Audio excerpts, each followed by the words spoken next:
Care syrup जो कि बकरों और छतरों की खांसी के लिए बहुत मौसर है। ये वाला ये सिरप आपको मिलेगा वेटरनरी स्टोर से। अगर वहाँ से नहीं मिलेगा तो डॉक्टर्स जहाँ से अपनी होलसेल में मेडिसिन मंगवाते हैं ना, तो ये वहाँ से आपको सिरप मिलेगा।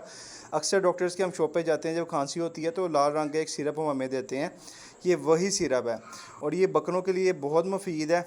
अगर बच्चा बकरी का खांसी कर रहा है तो 10 सीसी सुबह शाम प्रोवाइड करें, इंशाल्लाह ताला बेहतर हो जाएगा। बड़ा बकरा है तो 20 सीसी दें सुबह शाम, 3 दिन दे दें, 7 दिन दे दें, इसका नुकसान कोई नहीं है और ये बड़ा बेहतरीन है बकरों की खांसी को ख़त्म करने के हवाले से।